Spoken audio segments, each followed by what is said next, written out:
ठरलं तर मग या मालिकेच्या येणाऱ्या भागामध्ये आपण पाहणार आहोत की इकडे अर्जुन आजारी असतो आणि अश्विन त्याच्यावर ट्रीटमेंट करत असतो आणि अर्जुनची ही अवस्था कल्पना प्रताप यांना बघवत नसते। इकडे चेतन विमलला फोन करतो आणि चेतन विमलला सांगतो की तुला सायली बहिणीला तुझ्याशी बोलायचं आहे। तेव्हा सायली विमलला एकच प्रश्न विचारते की अर्जुन बरा आहे ना।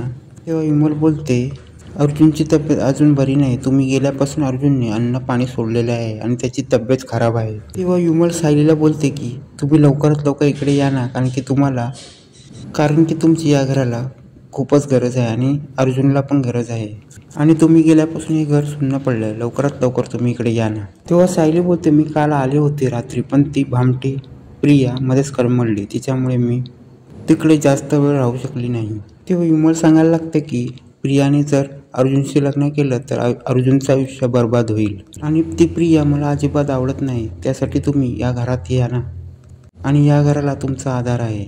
आणि विमल रडू लागते। तेव्हा सायली बोलते विमलताई तुम्ही रडू नका आणि काळजी करू नका। तेव्हा सायली विमलला बोलते की या प्रियाला किती पण उडू दे तरी पण तिला मी सुभेदार घरांची सून होऊ देणार नाही। अर्जुन सरांची बायको मीच होणार आहे आणि मीच राहणार आहे। तेव्हा सायली विमलला बोलते मला तुमची गरज आहे आणि त्या सुभेदार कुटुंबातली मला प्रत्येक बातमी मला तुमच्याकडनं कळली पाहिजे आणि हे काम तुम्हीच करू शकता आणि त्या घरातला कोणीही माझ्या बाजूने राहिलेलं नाही आणि तिकडे जे पण होत असेल ते मला कळणं खूप गरजेचे आहे आणि त्यावेळेस माझा प्लॅन सक्सेस होऊ शकतो। तेव्हा विमल सायलीला बोलते तुम्ही काळजी करू नका, मी तुम्हाला पाहिजे ती होईल ती मदत करण्यास तयार आहे। तेव्हा सायली विमलला सांगते आपला जो पण प्लॅन असतो तो तिला सांगते आणि ती सांगते की प्रियाकडे चांगलीच करडी नजर ठेवायची आणि तिकडे जे पण घडत असेल ते मला सांगायचं।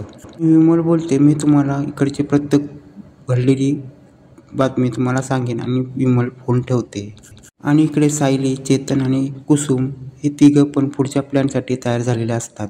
तेव्हा सायली त्या कुसुम आणि चेतनला सांगते की विमलताई आपल्या प्लॅनमध्ये आपल्याला मदत करण्यास तयार झालेली आहे। तेव्हा तिघं पण खुश होतात। इकडे साक्षी महिपतला सांगते प्रिया असा फोन आलेला होता आणि तिला आपल्या मदतीची गरज आहे। तेव्हा महिपत विचारतो या मूर्ख प्रियाला कसली मदत हवी आहे। तेव्हा साक्षी सांगते की आपल्याला सायलीला किडनॅप करायचं आहे, कारण प्रिया सांगते की सायली तिच्या कामामध्ये विघ्न आणते आणि ती सायली जर त्या घरात घुसली तर अर्जुन पुन्हा एकदा जोमाने उभा राहील।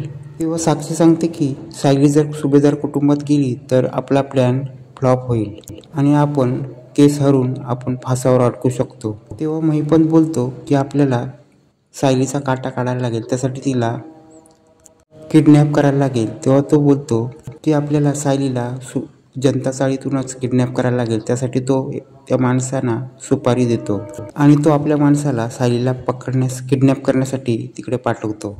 इकडे विमल सायलीला सुभेदार कुटुंबातील सगळ्या बातम्या देत असते। इकडे विमल सायलीला सांगत असते की संगीताचा कार्यक्रम नाशिकला होणार आहे। तेव्हा हे सायलीला कळतात, ती बॅग पॅक करते आणि नाशिकला जायला ठरवते। तेव्हा सायली मधुभाऊंना बोलते तुम्ही मला मदत करा, तुम्ही फक्त मला आशीर्वाद द्या आणि सायली मधुभाऊंचा आशीर्वाद घेऊन नाशिकला जायला तयार झालेली असते। इकडे प्रिया हवेत असते कारण की तिला सायलीचा प्लॅन माहीत नसतो। इकडे महिपत सायलीला किडनॅप करण्यासाठी गुंडांना तिचा फोटो पाठवतो आणि तिला आजच्या आज किडनॅप करायला सांगतो।